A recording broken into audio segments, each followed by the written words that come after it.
Nguvu ya Roho Mtakatifu inakufanya usipitwe na wakati. Ule wakati usije kukuletea shida.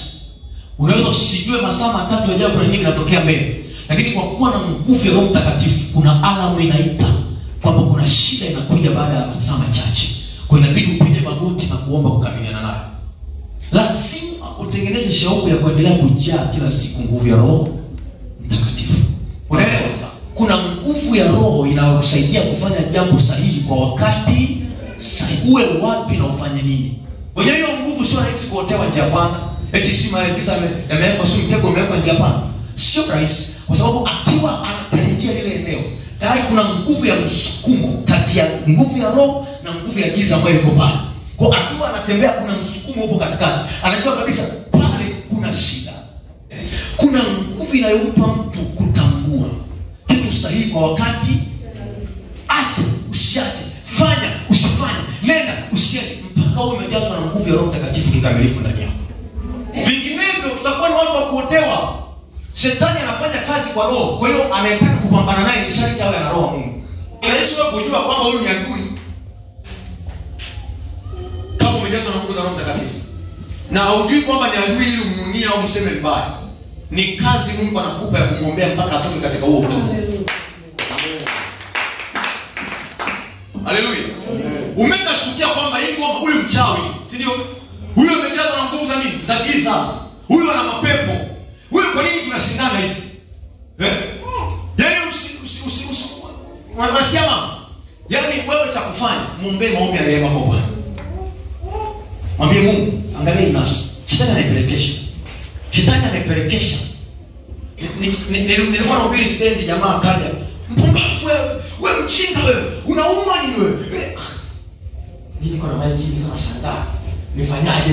Nidai nikatue hiyo mabega.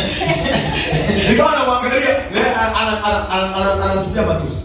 Lakini baadaye Roho Mtakatifu akanisemesha. Ndio maana uko hapa. Yaani kilichopo ndani yake ndio kinashika. Sio wewe unayepambana naye, lakini ni mimi napambana na kilichopo ndani yake. Unaelewa vizuri? Ndio maana uko hapa ili afunguliwe katika huo utumwa. Sasa kama Mkristo ukishajua kwamba huyu mtu ana shida, unahakikisha kwamba unamtoa katika ile shida kwa maombi. Bwana tusaidie sana. Tena mwambie tu Mungu, nipe mzigo nimwombee huyu mtu. Naomba mzigo nimbebe huyu mtu kwenye mpaka atoke kwenye mitego ya shetani. Atakuja kukuambia nilikuwa nakuambia, lakini Yesu amenibadilisha. Matendo ya Mitume sura ya 13, Paulo alikuwa mahali fulani, akawa anamhubiria mtu mmoja anaitwa Paulo. Sergio Paulo. Mtume Paulo anamhubiria yule mtu, lakini pembeni kuna mchawi. Anamjaza yule bwana nguvu za giza ili asiamini maneno yanayotoka kwenye kinywa cha Paulo. Unaelewa mtu wa Mungu? Kama hauna nguvu za Roho Mtakatifu, unaweza kaitoa chipu hapo. Neno la Mungu lisiingie ndani yako. Ukaitoa mmorekadi hapo.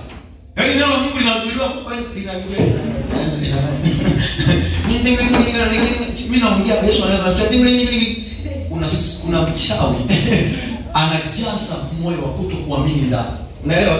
Lakini Paulo alipomkazia macho akajua kwamba huyu ni mchawi. Halijuaje Paulo? Kuna nguvu ya Mungu ilikuwa inapiga kelele ndani yake. Ya kwamba aliyo pembeni yako sio mtu sahihi, ni adui. Ndio anamzuia wewe mwana asiokoke. Kwa wakati mwingine sisi tunahubiri, tunapambana na watu, tunamshuhudia mtu, tunamwambia habari za Yesu. Unaona kuna mtu mgumu, kumbe sio yeye, kuna agent wa kuzimu anamjaza moyo wa kutokuamini. Haleluya. Anajaza moyo wa kutokufanyaje? Huo umejazwa na nguvu za Roho Mtakatifu, utajua shina la shida hii sio huyu mtu, ni fulani. Na hata huyo fulani sio yeye, ni wakala. Ndio maana ya wakala. Ni wakala, anatumika ku breathe, anapulizia pumzi mtu asielewe neno la nani. Bwana tusaidie sana. Kwa jina la Yesu, kama kuna watu wanaua wakala, tunakata connection zao na kuzimu kwa jina la Yesu.